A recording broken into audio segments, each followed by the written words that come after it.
Hey, this is Buck Dharma of Blue Oyster Cult, and you're listening to the Sports Circus.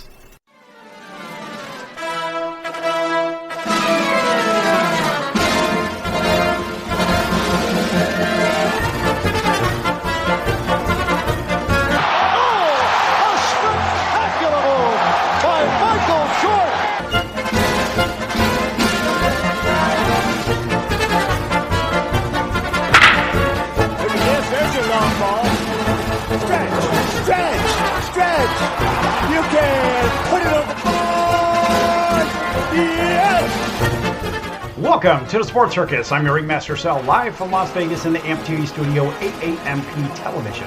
Today's show is brought to you by UppercutChops.com. Check out their tasty selection of all-natural, dry-aged, USDA prime Angus and Wagyu steaks and chops. Wait till you taste their best-in-class New York steaks, the filet mignon, and of course the king of all those gigantic and massive cowboy cut and tomahawk cut ribeyes, best I've ever had, probably the best you ever have as well. Check them out at UppercutChops.com. That's UppercutChops.com. Or give them a call, find out what's for dinner, 714-948-0100, 714-948-0100. Again, 714-948-0100 for UppercutChops.com.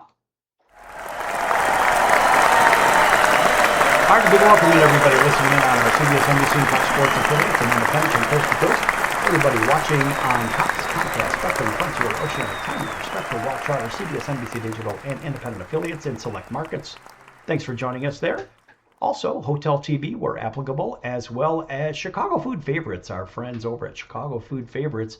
Make sure that you check them out on Facebook, a fun group. Talk about your favorite foods, restaurants, recipes, make some friends, have some fun. Chicago Food Favorites on Facebook.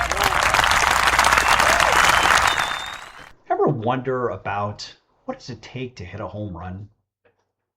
Think about that, folks. You've got these big boppers out there hitting these titanic home runs, and you say, man, either they're superhuman with superhuman strength.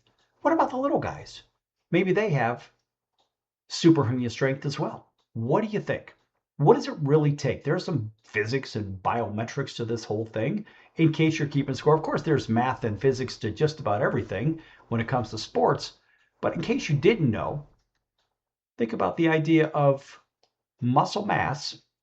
And let's just say you don't think you're big enough. You just have warning track power. You can't get it over the home run wall. There's a lot of people like that. Historically, we have a lot of that. So what about the idea of boosting that? Well, and we have seen the home run argument, discussion, and whatnot. And you say, well, there are the performance-enhancing drugs and this, that, and the other. And yeah, guess what? If you use these performance-enhancing drugs, it could actually boost an elite baseball batting home run possibility of production, 50 to 100%. Even for these little guys, even for the modest players, the smaller people. Look, a 10% increase in a batter's muscle mass yields about 3 to 5% increase in bat and batted ball speed. Ball distance?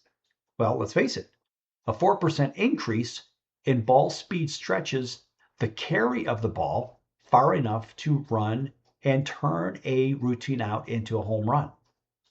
So then there's also the nonlinear side of it. So because only a small fraction of batted balls fall right at the outfield wall, right? So that's that homering, that warning track power situation. So because only a small fraction of those balls literally land right at the warning track or the right by the wall, shifting that distribution slightly over the fence causes exponential jumps in home run productivity rather than the linear side. So why are we talking about this? First of all, because we can.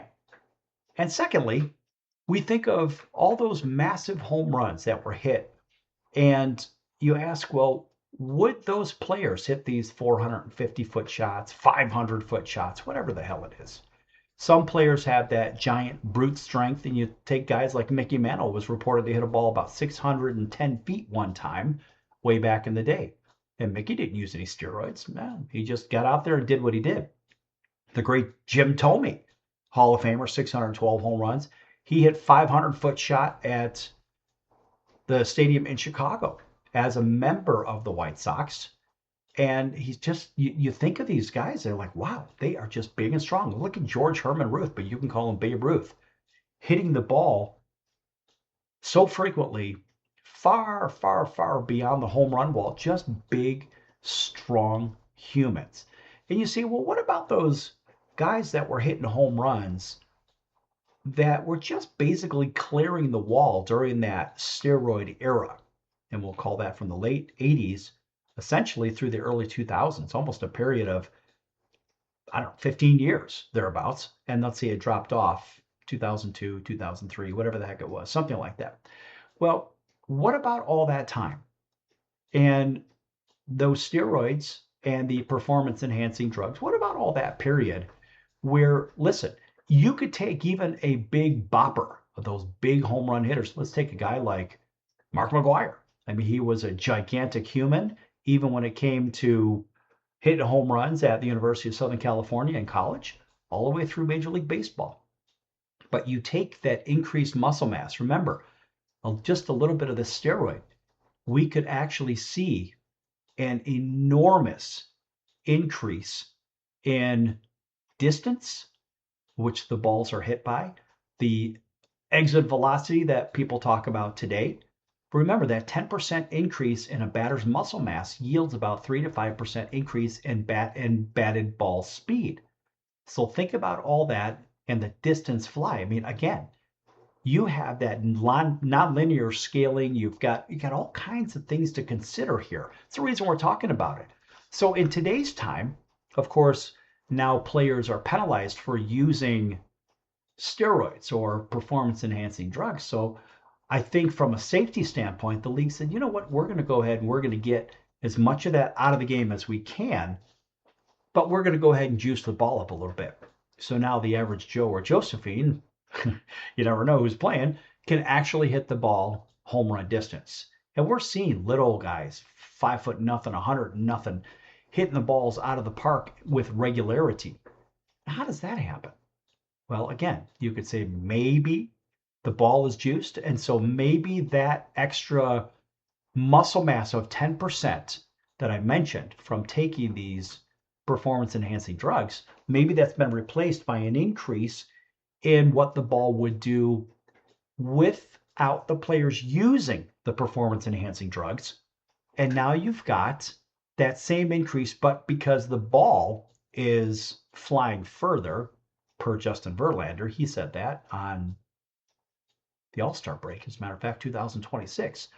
And he was talking about balls flying further, and that was during Home Run Derby.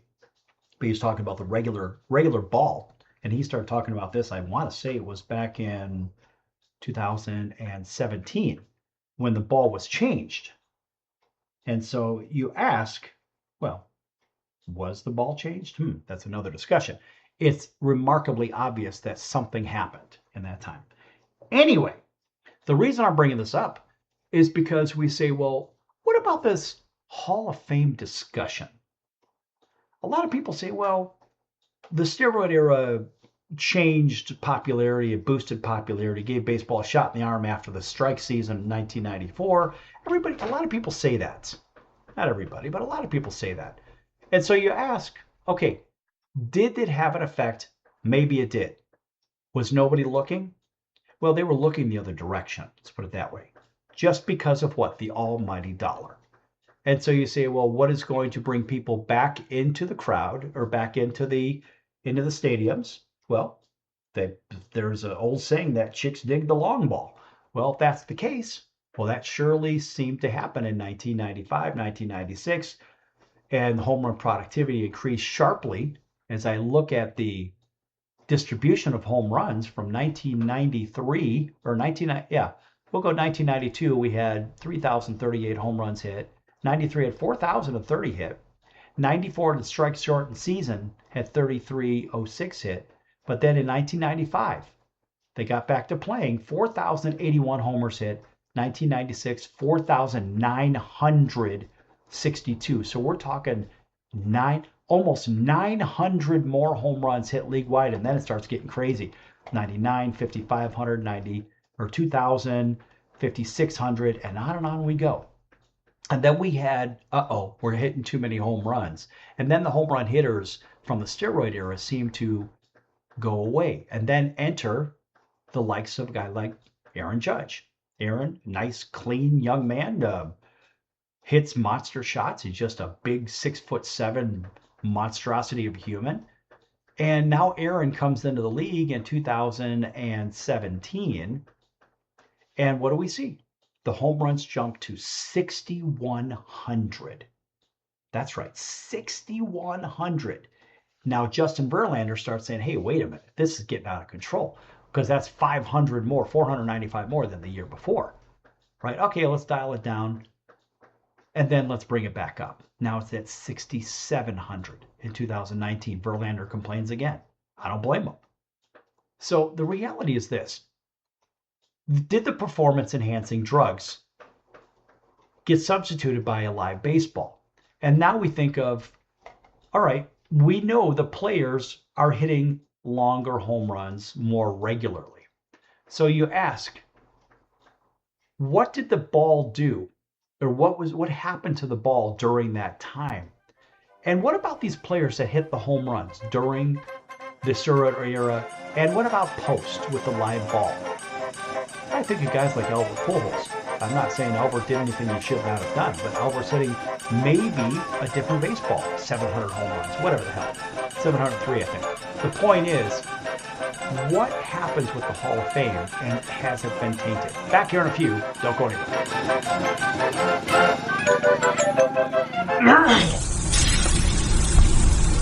That's the sound of sizzling, dry-aged USDA Prime Wagyu and Angus steaks from UppercutChops.com. Their best-in-class filet mignons, New York steaks, and the king of all steaks, the tomahawk and cowboy cut ribeyes are the best in the business. Even their Prime Wagyu burgers will likely be the best you've ever had. Browse the full selection of steaks and chops at UppercutChops.com from the comfort of your home or on your mobile device. UppercutChops.com delivers all-natural, dry-aged USDA Prime Wagyu and Angus steaks and chops directly to your door, without the hassle of going to the grocery store and fight crowds to pick from a small selection of average and best meats with injected steroids, fillers, and coloring added to look good. Find out what's for dinner at UppercutChops.com or call 714-948-0100. 714-948-0100. 714-948-0100. Or make your selection directly at UppercutChops.com.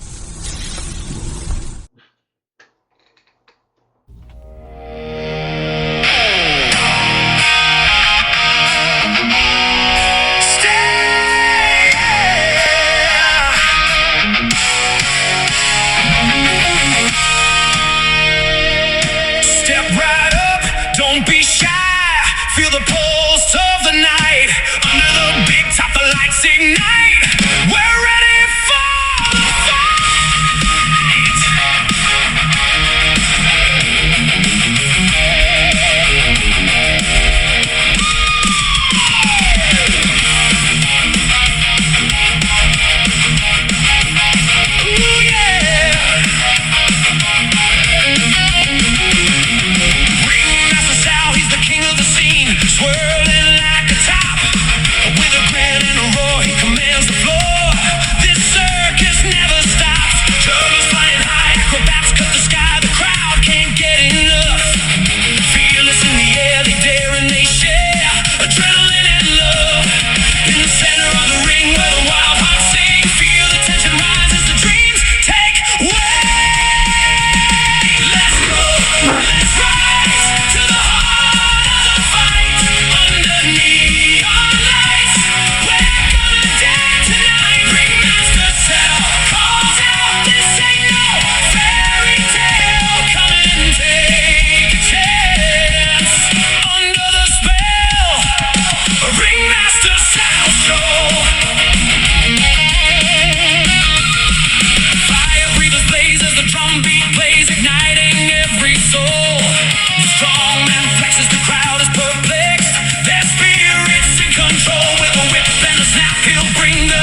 Welcome back to the Sports Circus. I'm Roy Firestone. Now it's time to throw it back to Sal.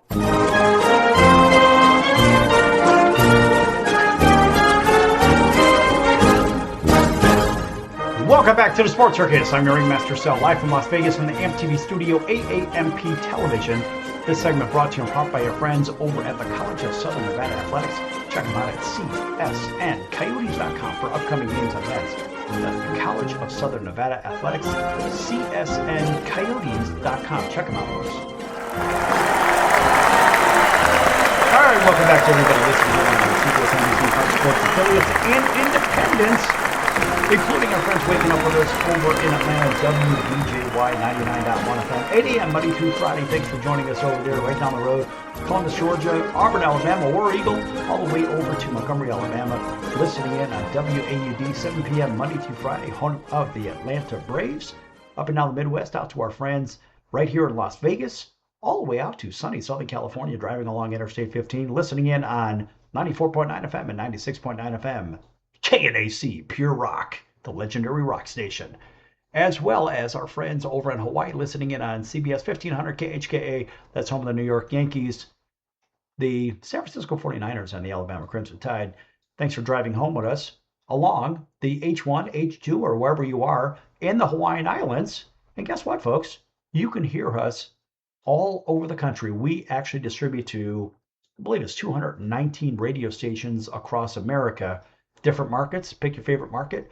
Pick and check your times too. And they play us whenever they play us. I don't know what the exact times are because guess what? There's too many to keep track of. As also Comcast, Cox, Comcast, Spectrum, Frontier, Oceanic, Time Warner, Spectrum, Wall Charter, CBS, NBC Digital, and independent affiliates from coast to coast in select markets. No, I don't know all the roster locations of those either. And if I don't say them in order, because I actually have said that literally thousands of times. If I don't say them in order, I'm going to mess the whole thing up. It is what it is. All right. All right, welcome back to everybody. Talking about this home run situation. I did a previous show on what it looked like from the revenue side. I wouldn't say the exact numbers, but it gave you an idea of the importance of home runs and money making in baseball. And that was from the card companies to the players to the stadiums to whatnot. And they say, okay, well, we don't have any more steroid takers for the most part in baseball. If so, we get them out, we suspend them for a half a season or a full season. Because I think Major League Baseball said, okay, well, tell you what we're going to do. We're going to gas the ball up. We're going to make it so you don't have to take steroids. And now the players are hitting up the gas ball. So when you got giant humans like the Aaron Judges of the world, I mean, no fault of his. Aaron seems to be a great guy. He's great for the game, too. And you take a monstrosity of a human like him and you say, all right, Aaron, here's a baseball. We already know you can hit it out of the park. Now you're going to hit it even further. And that's the crazy thing, because you think of the most home runs in a season without steroids. So Aaron Judge holds that modern day record for the most home runs in a single season in a season without a known connection to performance enhancing drugs. That's according to the Associated Press, right? So it was 62 home runs in 2022. Remember, Roger Maris did it in 1961. He hit 61 home runs. How convenient. Babe Ruth in 1927 hitting a beanbag. 60 home runs. That's right. Then you think back to a little bit of context. Okay, Bonds, 73 in 2001. McGuire, 70 in 1998, 65 in 1999. Sosa had 66 in 98, 63 in 99, and 64 in 2000. Hit higher totals, of course, did Sammy, but their achievements and them, the others, are tied to that documented steroid era and use time. So we think about that and say, well, were they cheating? Well, it sure seems as though they were cheating. Nonetheless, you have to ask, do steroids increase the VO2 max? Well, bodybuilders have already proven that. Anabolic steroid use showed a significantly lower VO2 max compared to the non-users. Right, so you think about how that works, and, well, there's a real factor there. But remember, several players hit 500 or more home runs that are not in the Baseball Hall of Fame. And who are those? Barry Bonds, 762. Sammy Sosa, 609. Mark McGwire, 583. Rafi Palmeiro, 569. Manny Ramirez, 555. Gary Sheffield, 509 homers. Alex Rodriguez, not yet eligible or excluded on ballots due to PEDs and their ties. Alex Rodriguez, 696 home runs. So you think about all those home runs hit. What was the purpose? Maybe the purpose was to boost baseball in a time where it was a little bit in trouble financially. Maybe it wasn't making what they thought it could make. Maybe it was, it wasn't failing, but it wasn't getting the revenue it was supposed to. So maybe Major League Baseball, for a period of 15 years, thereabouts, whatever it was, maybe turned a blind eye to steroid use just because they wanted what? Maybe they wanted, revenue. It always comes back down to that. But you think of the guys that are deserving to get in the Baseball Hall of Fame, you think of the guys that are not. And then, as a sidebar, you look at guys like Tommy McCarthy and Rube Marquardt. Why would I even bring them up? Real simple. They're most often cited as the least deserving members of the National Baseball Hall of Fame.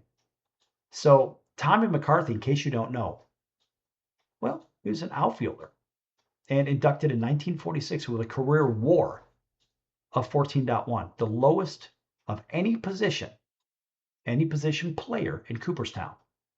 And Rube Marquardt, a pitcher, was inducted in 1971 who compiled a record. Really, that was 24 games over 500, 201 and 177, and a modest WAR of 32.4. Widely considered the lowest peak value for enshrinement for any pitcher. How about guys like Rick Farrell, catcher, enshrined with a 22.9 WAR career-wise, whose selection is frequently debated due to low offensive output. Think about this. Low offensive output. Hit 281. Okay. And so you take catchers. All right. So here's an interesting thing. All right. So let's do this. Let's go to our favorite search engine that rhymes with noodle. Right. So we get catchers in the Hall of Fame and discussion. Okay. Here we go. This is interesting. According to them, you've got guys that have done really, really, really, really well, right? The Johnny Benches of the world, 10 Gold Gloves, Yogi Berra, 3 MVPs, 10 World Series. It's unbelievable. And then you have Josh Gibson, the Negro League player, and he was a good hitter and catcher for sure. Joe Mauer, big hitters. And you've got this debate of offense versus defense. So voters historically struggle to weigh a catcher's defensive game calling and framing against shorter offensive careers, right? So longevity, sometimes there's a penalty involved. So heavy wear and tear behind the plate often cuts those hitting stats down, right? So it may lower the WAR. And even future ballots, you think of guys like Buster Posey, Yadi Molina, and Salvi Perez. I mean, do they match up in the grand scheme of things? So I don't necessarily have a big opinion on the defensive skills because they are what they are. So you have to think about 19 catchers previously inducted due to, well, the physical toll and shortening of their careers and so forth, and productivity, I should say. And so you ask, well, look, Joe Mauer was one of those guys that he hit, and we'll say modern ball. And I would argue Ivan Rodriguez pretty darn good from the defensive side, pretty good offensively. But are you interested really in hearing about guys like Salvi Perez or, I don't know, Jorge Posada? What about those guys? Are they worthy? Why do I ask the question? Because you think of Rick Farrell is a debated player for the Hall with a career batting average of 281. All right, so some of these other guys, you say, well, what about today's standards in baseball? The alleged great catchers aren't hitting seemingly but 240 Like Salvi Perez, I think he's hitting about, 2025, I think he hit about 250, 2026, hit maybe about 240, something like that. Are they in the discussion? Well, he's this and he's that, and he checks these boxes. I think it's more political, as I see it, than a lot of other issues.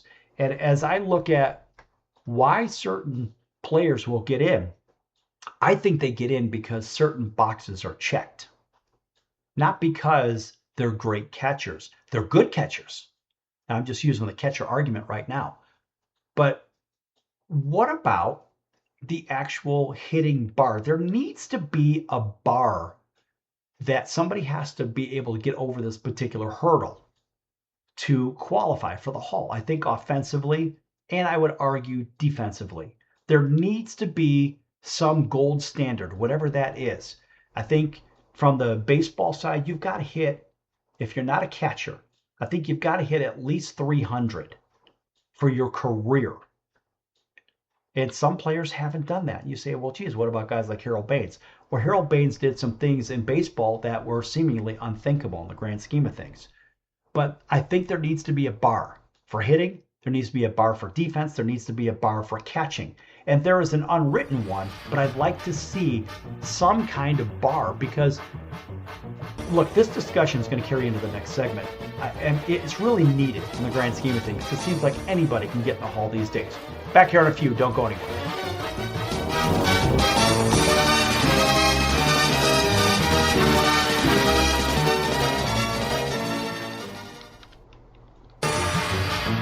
I'm your ringmaster Sal of the Sports Circus, a primetime nationally syndicated television, radio, sports, and entertainment show. The Sports Circus covers topics others are too scared to talk about. There's no other primetime show like it out here that'll punch you in the face and you'll beg for more. Join me, Hall of Famers, world champions, and all-star celebrity guests for chaos and controversy here on Libsyn and all podcast platforms, plus thesportscircus.com. Remember, folks, it's a circus and we prove it every day.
I'm your ringmaster Sal of the Sports Circus, a primetime nationally syndicated television, radio, sports, and entertainment show. The Sports Circus covers topics others are too scared to talk about. There's no other primetime show like it out here that'll punch you in the face and you'll beg for more. Join me, Hall of Famers, world champions, and all-star celebrity guests for chaos and controversy here on Libsyn and all podcast platforms, plus thesportscircus.com. Remember, folks, it's a circus and we prove it every day. Hey everyone, Dave Jackson here, ESPN rules analyst on ESPN Hockey, and you're listening to the Sports Circus.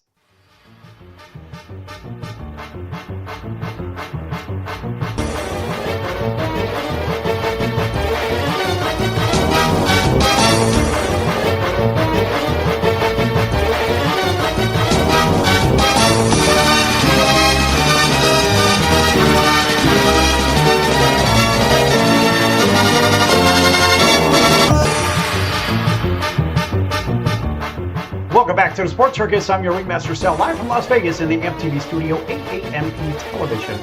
Folks, make sure you check out thesportscircus.com for our upcoming guests, our prior guests, recorded shows, which can be found on Apple, Amazon, Audible, Spotify, Pandora, YouTube, iHeart, Stitcher, Deezer, plus a whole bunch of others, including Listen. And also make sure you check out the partners page at thesportscircus.com. Lots of great partners. And of course, one of our favorites, Al's Number One Italian Beef, 1079 West Taylor Street in Chicago's Little Italy. That's Al's Number One Italian Beef, 1079 West Taylor Street in Chicago's Little Italy. They're the creators of the Italian beef sandwich way back about 120 years ago. They did it and they opened their first restaurant up way back in 1938. So it was many years afterwards. Gotta tell you folks, best sandwich I've ever had. Likely will be the best you've ever had as well. Don't confuse it with that awful Philly cheesesteak sandwich, because really it is literally night and day from it. I mean, this really is cooking. The other one is frying. But this sandwich is world famous, and it was created right there by Al's Number One Italian Beef by the family. And they're still serving it up today. It's really that good. It takes, about 15, 20 hours to actually make and prepare the beef as well. And it's a high cut of beef too. It's not some garbage cut. No, it's, I think if I'm not mistaken, they use top round and bottom round sirloin to make that sandwich. And it's every sandwich. So it is amazing. Anyway, read about it. Go to alsbeef.com. You can read all about it, alsbeef.com. And as a matter of fact, they do ship overnight as well. Nothing is frozen. Everything is fresh. I don't get anything for saying this. These are our friends. And I'll tell you what, I talk about it because it's my favorite sandwich, and it will likely turn into your favorite sandwich as well. Check them out at alsbeef.com if you're not in Chicagoland. All right, welcome back to everybody on TV, radio, streaming. Thanks for joining us everywhere. Chicago Food Favorites, of course, on Facebook. Check out Chicago Food Favorites. Talk about your favorite foods, restaurants, recipes, make some friends, have some fun. Chicago Food Favorites on Facebook. Okay, back into this Hall of Fame situation. I said that there's a lot of people that are asking the question, well, geez, is there some kind of a bar that or hurdle that these players have to get over? And you can ask your favorite search engine, as I did, and you can really come up with some kind of reasonable, I guess, a reasonable argument that no, there's no single fixed statistical threshold to enter the National Baseball Hall of Fame. And even MLB.com says it, and Baseball Reference says it.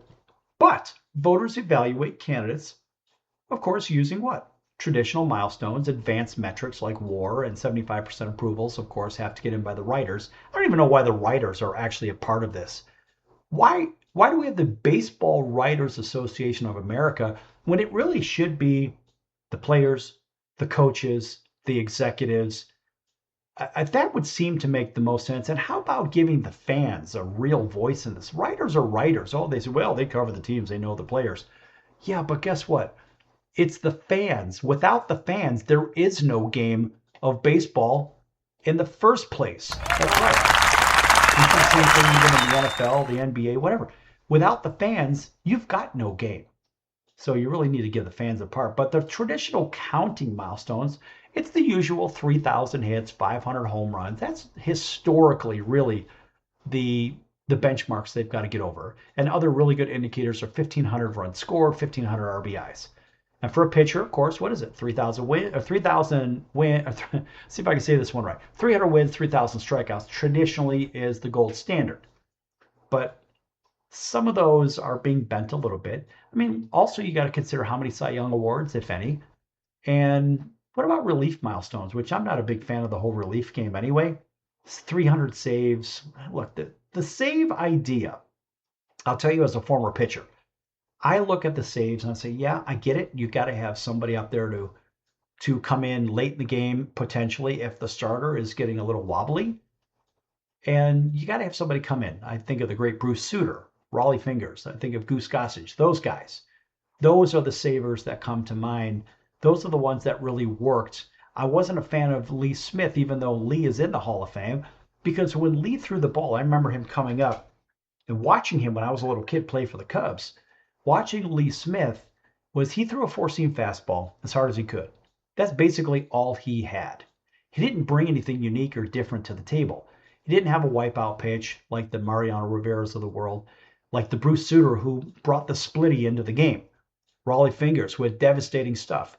And it was Rich Gossage that really had the first, oh my God, stuff. And he was a starter way back in the day. You may remember this, back with my beloved Chicago White Sox.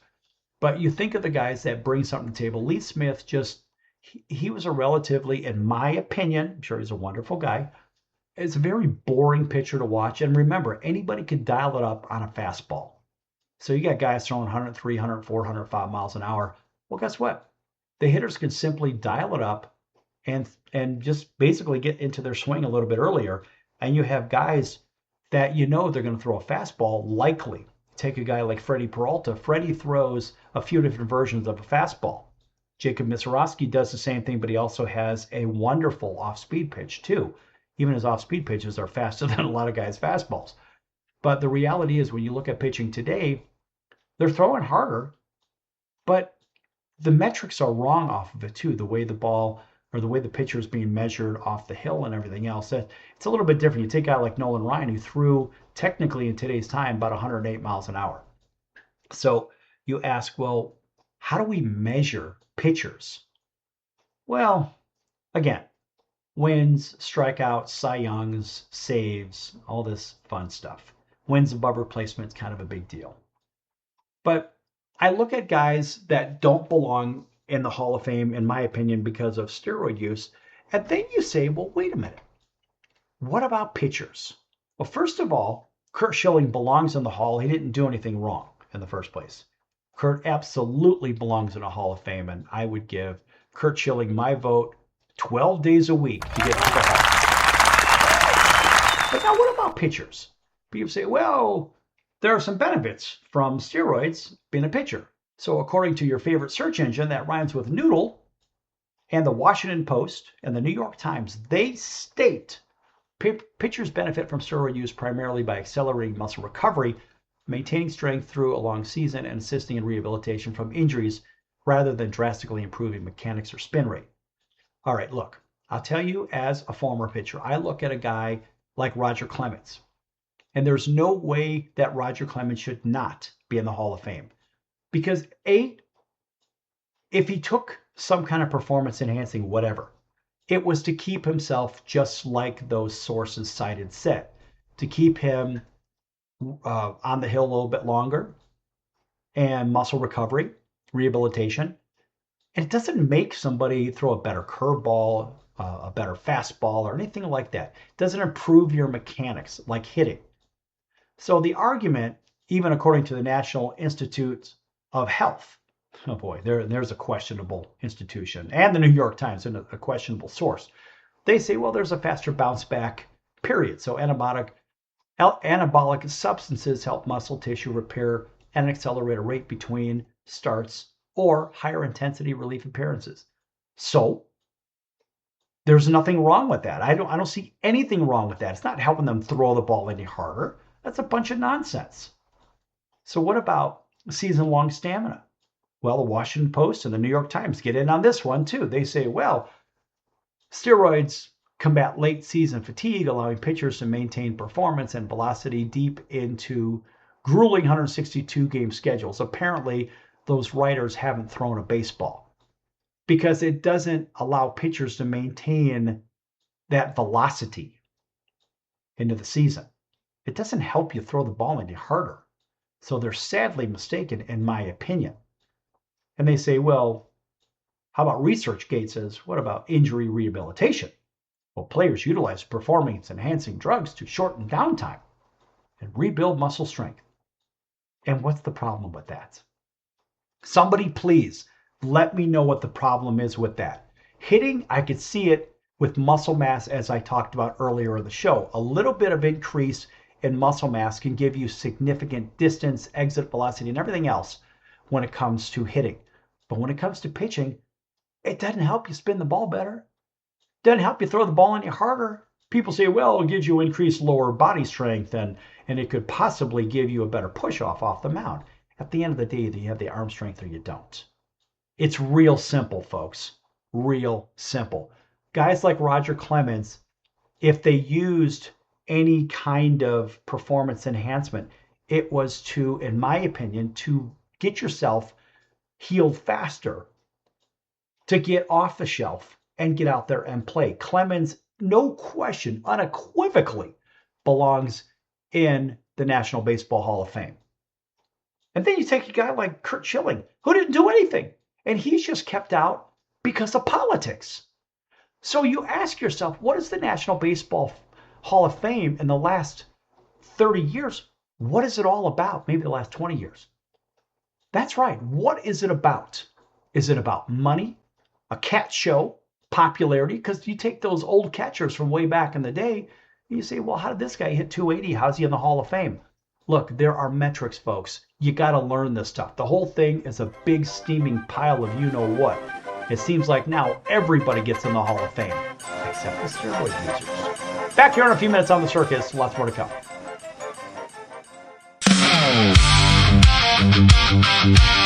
Step right up! The show is about to start! With a heart of fire and a restless heart!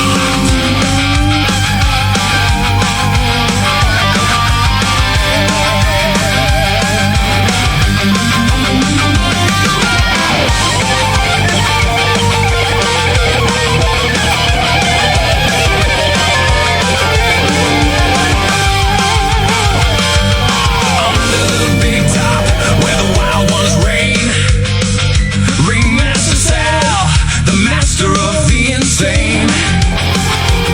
With a smile painted fierce, he runs the whole game. Loudspeaker voice, calling out all the names. Lions roar and the audience calls. Sounds up there, making sure no one falls. With a crack of the whip, he owns the floor. Life's a circus, baby, and he's wanting more. Hey, hey, hey, this is Remaster Sal, bringing the thunder, raising the crowd in the heart of the circus. He's taking about sports in the wild and mixing right now. Hey, hey, hey, feel the roar of the crowd with the heartbeat of rock. He's making us proud under the lights with the fireworks and sound. Ringmaster Sal, he's the king of this town.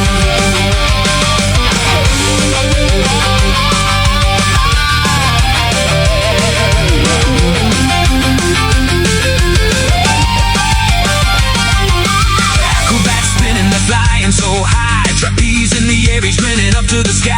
Glitter and sweat running through his veins. A juggler of dreams where thrill never wanes. From the roar of the game to the thrill of the show, he's got the spirit, he's the star of the glow. With athletes collide and the passions collide. In the ring with Sal, there's nowhere to hide. Hey, hey, this is Ringmaster Sal, bringing the thunder, raising the crowd in the heart of the circus. He's taking about sports in the wild, we're mixing right now. Yeah, hey, hey, feel the roar of the crowd with the heartbeat of rock. He's making us proud under the lights with the fireworks and sound. Ringmaster Sal, he's the king of this town.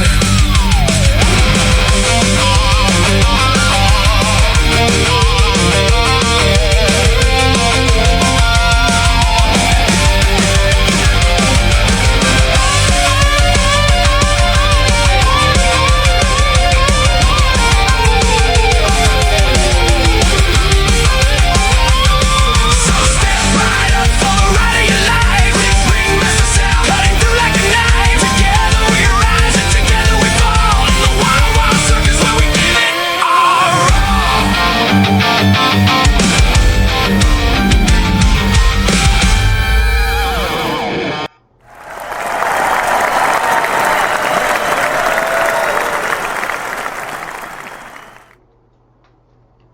Hey everybody, this is Brian Urlacher. Welcome back to the Sports Circus.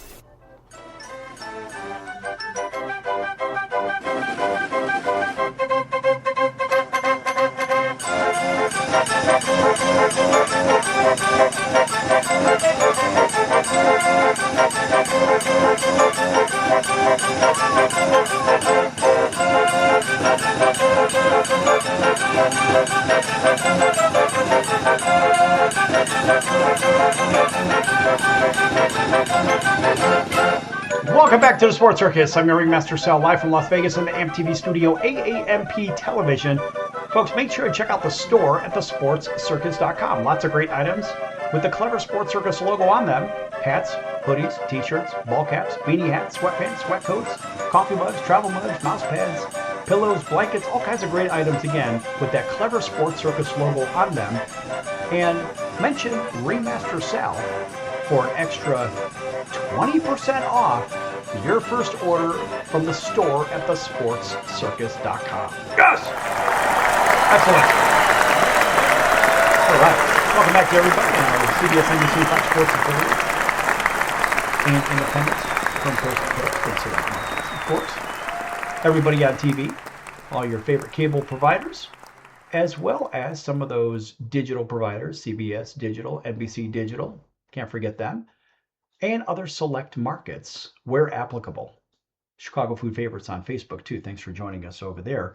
And of course, all of our streamers. So the argument for the Hall of Fame in baseball is one that is, it's just a big fat mess. And I really believe that Roger Clemens needs to be in there because in today's time, you take guys that are the gold standard of pitching like Nolan Ryan, Randy Johnson, Roger Clemens, they're all cut from the same cloth. These are all superhumans with superhuman ability. There's no reason that Roger Clemens should be excluded from this group, and certainly Curt Schilling, but let's just stick with Roger Clemens because of the whole performance enhancing thing. And again, there are milestones and metrics that I mentioned. And you say, well, all right, from the hitting side, what about the OPS situation? Well, your OPS being, of course, 900 plus, that's elite MVP caliber. Yeah, you're in. 8 to 900, you're good, you're an all-star. Anything below that, you're either average or worse. So I'm not really sure. Out of the 284 members, or better yet, out of the, yeah, there really were 284 members because there's other inductees as well. So the 284 players, you ask how many are worthy? Well, frankly, they're all worthy because they were voted in. But who are they voted in by? And that's something I have an issue with. And there's always that debate. Well, what about the steroid debate? Whether legendary players like Bonds, I just mentioned Clemens, Sammy Sosa, whatever, should be voted in despite the links to performance-enhancing drugs. I mean, me personally, I'm absolutely against it from a hitting standpoint, not the pitching side, as I mentioned last segment. Look, technically, it violates the rules of the game and constitutes clear cheating. So really, do they uphold the moral and ethical integrity of baseball and the Hall of Fame? Largely not. And frankly, it penalizes the players who are artificially inflated with their stats over the clean players. So I believe that against the induction, I don't believe they should be in from the hitting standpoint. Pitching, again, I don't see an issue. I mean, think about it. For induction, Major League Baseball leadership actively ignored and profited from the offensive surge of steroid era, as I mentioned.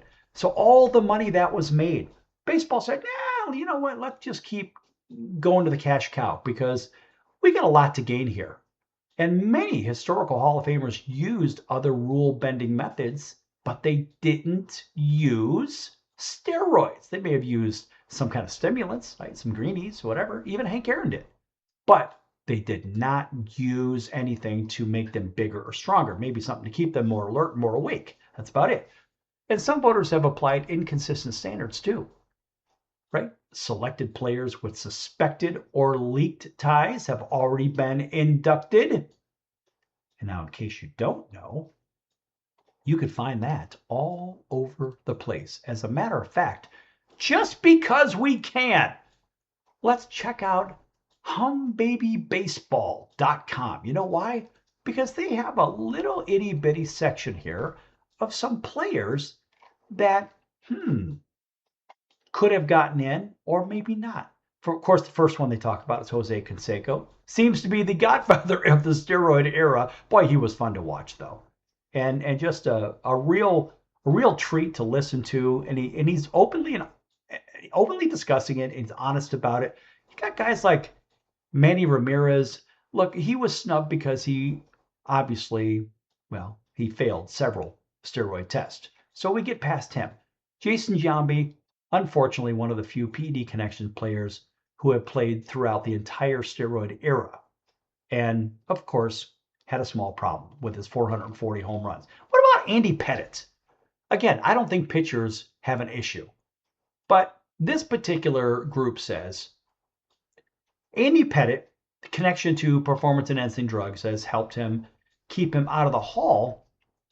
Well, he was straightforward about his use of HGH to help heal from an injury during 2002. And it's believed that he was not one of those people that used throughout his career. And I have no problem with Andy Pettitte except for the fact that he only had 256 wins. So he falls short of the threshold anyway. That's the problem as I see. But he is the game's all-time leader in playoff wins. So maybe you give him a big positive for that. And innings pitched and is fourth in strikeouts behind Clayton Kershaw. So you think of all the playoff wins and all the playoff innings pitched. Do you put Andy Pettitte in the discussion? Absolutely you do. He had, 2,448 strikeouts, which is significantly below the 3,000 unwritten benchmark. But Andy Pettitte absolutely belongs in the discussion. I mean, look, this guy ended his career with more wins than any pitcher in Yankee uniforms. Besides Whitey Ford, Red Ruffing, both Hall of Famers. And Andy's career WAR of 60.2 is higher than many big-name Hall of Fame pitchers, including Whitey Ford. So Andy belongs in the discussion, in my opinion. Rafi Palmeiro, unfortunately, 569 homers, yeah, good stuff. But guess what? There was a small problem. And I believe that problem really didn't, his power didn't show up until he was with the Texas Rangers in the early 1990s and the notorious steroid-driven team that had Canseco, A-Rod, Ivan Rodriguez, and Juan Gonzalez. Remember that team? Right, yeah, he hit a whole bunch of home runs, whatever, but unfortunately, there was the question. Alex Rodriguez, we already know the problem there. Yeah, 696 home runs, but, unfortunately, he kind of did something possibly that we don't know about. But you look at it this way, he was elite from his early years in Seattle before he even touched steroids, according to humbabybaseball.com. So he already had it. He hit 30 home runs and 54 doubles, 1996. League leading 358 batting average, finished second in MVP voting at just 21 years of age. He put up gigantic numbers. It was then he first started using steroids, according to humbabybaseball.com. And his stats blew up even bigger and bigger, got crazier. Gary Sheffield, another issue. Gary Sheffield is in that same discussion. With all the awards, big average, 292, 9 All-Star, 5 Silver Sluggers, and a partridge in a pear tree. He basically had it all. But he had that connection, the PEDs. So he's out. Good old Sammy Sosa. Same situation. All the home runs he hit, all the accolades, all the chaos. Out. McGuire, we already know. He already said he did steroids. Right? Everybody talks about Clemens. I think Clemens should be in. Barry Bonds. We already know the story with Barry Bonds. These are the snubs, alleged snubs from the Hall of Fame. I think that Clemens and Pettitte should be given high consideration because they're pitchers. Again, I don't think they damage the integrity of the game whatsoever. But then you ask, well, what about the snubs for those that didn't do anything? What about Lou Whitaker?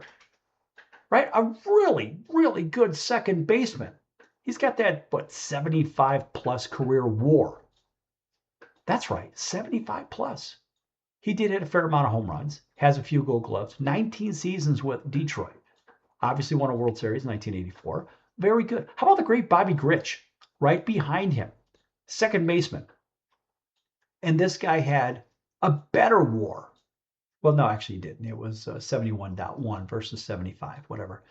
But Bobby Grich had 4 Gold Gloves across 17 seasons. Bobby Grich, when you look in the dictionary under the word baseball, you see Bobby Grich's picture. He was that guy. What about Kenny Lofton? 662 stolen bases, 4 Gold Gloves, 17 seasons. How come Kenny Lofton's not in there? What about Greg Nettles? Right, let's just go down this list here real quick. Greg Nettles. He had a 68 career WAR, 390 homers, 2,225 hits, a couple of Gold Gloves, elite defensive standard. This guy owned the hot corner. And I mean, there were very few better than him. And I think the only guys better than him are in the Hall of Fame. I just don't know why Greg Nettles never made it in. But back to this pitching side. So I said Clemens and Pettit. Yeah, what about Dave Stieb? Toronto Blue Jays. He had the big career WAR. The guy was, 56.5 as a pitcher. He only won 175 games, but 7-time All-Star, and he was the gold standard, essentially, in the 1980s without a plaque. What about the great Louis Tiant with that spinny delivery? 229 wins, career ERA of 3.3. Not bad, folks. 3,000 innings pitched. And this guy was dominant. What about Oral Hershiser? Oral did things that other pitchers haven't done. And he even got 3 hits in the 1988 World Series while winning the game as well as the starting pitcher. I was at that game. I think it was game 2 of the 1988 World Series. But Oral Hershiser, just a steady pitcher. And he always had his game on. And this guy had his team in damn near every game he pitched. So what about guys like that? They didn't do anything they shouldn't do. And again, there's another set of pitchers that need consideration. Oral, Louis Tiant, Dave Stieb. How come they're not included in the discussion? Because Clemens and Pettit certainly should be included, more so Clemens. And Pettit had all the Yankee records. But guess what? It was Clemens. And what about the great Curt Schilling? There's no reason Curt Schilling should not be in the Hall of Fame. With a couple of World Series, the guy did it all.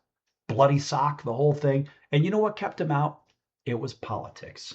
Sadly, it was politics.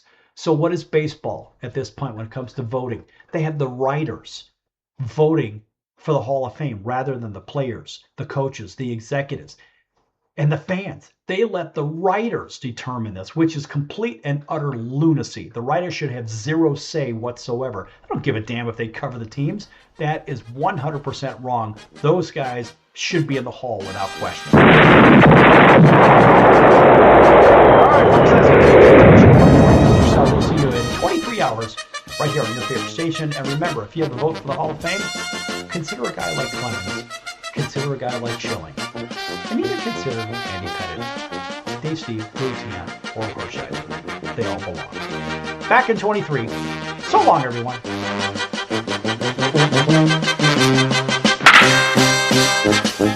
Show me the money!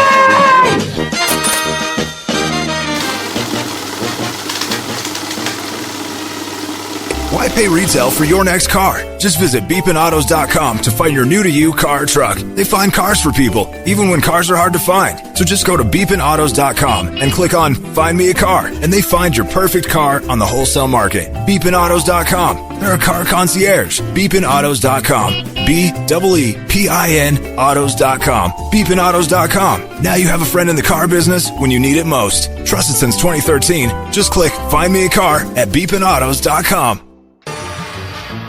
I'm your ringmaster Sal of the Sports Circus, a primetime nationally syndicated television, radio, sports, and entertainment show. The Sports Circus covers topics others are too scared to talk about. There's no other primetime show like it out here that'll punch you in the face and you'll beg for more. Join me, Hall of Famers, world champions, and all-star celebrity guests for chaos and controversy here on Libsyn and all podcast platforms, plus thesportscircus.com. Remember, folks, it's a circus and we prove it every day.